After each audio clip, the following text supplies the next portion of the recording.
Doctor Zakir Naik কত সুন্দরভাবে প্রশ্নগুলোর উত্তর দিলেন, ভিডিওটি দেখুন।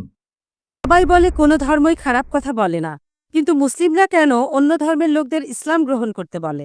বোন, আপনি বললেন সব ধর্মে ভালো সব কথা থাকে, কিন্তু মুসলিমরা আমাকে ইসলাম গ্রহণ করতে বলে কেন? অন্য যেসব ধর্ম আছে সেগুলো যা বলে তার বেশিরভাগ কথাই ভালো। তবে ইসলাম ভালো কথা বলার পাশাপাশি আপনাকে দেখাবে কিভাবে সেটা অর্জন করতে হয়।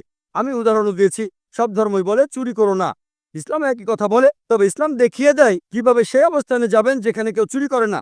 জাকাত দেন, সাহায্য করেন, এরপর কেউ চুরি করলে তার হাত কেটে ফেলেন, তাহলে চুরি করা বন্ধ হয়ে যাবে, কোনো অপরাধ থাকবে না। এজন্যই আমি বলেছিলাম যে ইসলাম ভালো কথা বলার পাশাপাশি আপনাকে দেখিয়ে দেবে কিভাবে সেটা অর্জন করতে হয়।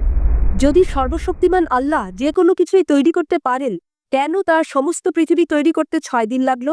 বোন প্রশ্ন করলেন যে আল্লাহ যদি যে কোনো কিছু সৃষ্টি করতে পারেন তাহলে কেন 6 দিন সময় নিলেন? বোন, আল্লাহ যদি চাইতেন একদিনে সৃষ্টি করতে পারতেন, তখন আপনি বলতেন যে কেন একদিনে তৈরি করেছেন, 6 দিনে কেন নয়? কারণ আল্লাহ 6 দিনে এটাই বানাতে চেয়েছেন। কোরআন বলে যে আল্লাহ যা ইচ্ছে করেন তাই সৃষ্টি করতে পারেন। অনেক আয়াতে আছে, আল্লাহ বলেন কোরআনে সূরা আলে ইমরান অধ্যায় 3 আয়াত নম্বর 59, إن مثل عيسى عند الله كمثل آدم خلق من تراب ثم قال له كن فيكون। আল্লাহ আদমকে সৃষ্টি করেছেন যেমন তিনি যীশু খ্রিস্টকে সৃষ্টি করেছেন ধুলো থেকে, তিনি বলেন হও আর তা হয়ে যায়। তো আল্লাহ যখন কিছু সৃষ্টি করতে চান তিনি বলেন হওয়ার হয়ে যায়, তিনি ইচ্ছে করলেই এটা হয়ে যায়। আল্লাহ যদি ইচ্ছে করেন আপনি 9 মাস পরে জন্মাবেন, তাহলে আপনি 9 মাস পরে জন্ম নেবেন। আল্লাহ যদি চান 1 সেকেন্ডে, তাহলে মাত্র 1 সেকেন্ডেই। তো আল্লাহ চাইলেন যে তিনি কোনো কিছু 6 দিনে সৃষ্টি করবেন, তাই তিনি করলেন। পৃথিবীতে অনেক মানুষ ভুল কাজ করছে, আমার ভাবতে খুব অবাক লাগে, এতগুলো মানুষ দোজখে যাবে? তিনি অবাক হচ্ছেন এতগুলো মানুষ কিভাবে দোজখে যাবে। আমাদের এই জীবনটা হলো পরীক্ষা।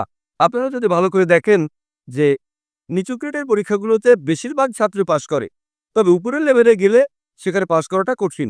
উদাহরণস্বরূপ কোনো কঠিন পরীক্ষায় বসেছেন, যেমন মেডিকেল কলেজে ভর্তি হতে গেলে আপনাকে পড়তে হবে, খাটাখাটনি করতে হবে, পড়াশোনা করতে হবে। একইভাবে বেহেশতে যেতে গেলে এটা সহজ কাজ না, এটা মেডিকেলে ভর্তির চেয়েও অনেক কঠিন কাজ। তাই এটা আসলে পরকালের জন্য পরীক্ষা। যারা আল্লাহর নির্দেশগুলো মেনে চলবেন তারা ইনশাআল্লাহ বেহেশতে যেতে পারবেন।